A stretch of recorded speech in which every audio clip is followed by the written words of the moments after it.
Another way of getting at these individual cells, if you want to just enumerate across them, is to use the non-indexed for loop. And let's just pop that in there real quick. Okay, so I have for row in my array, so it's going to grab that row, and then it's going to grab that row, and then it's going to grab that row. And then for E, or if you wanted to, you could say column in row. And let's go ahead and put a break between them.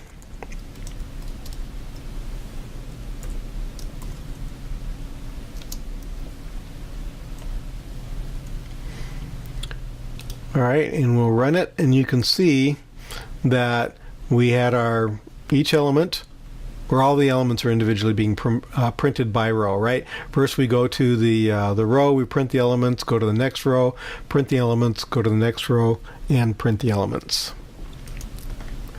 Probably one of the biggest challenges that we have with arrays, multidimensional arrays, is initializing their values to begin with.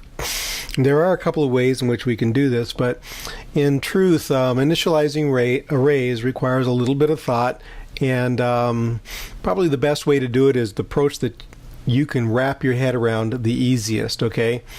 So one of the ways, though, that is not as easy to wrap your head around, but might be interested to try out, is using what is known as, I mentioned before, comprehensions, all right? Creating a list. And what you can do is you can say my array is equal to a nested loop of my arrays, kind of a deal. So here's our comprehension approach. What we do is in here, this is called, it's nested. As you can see, we have brackets here and then brackets on the outside.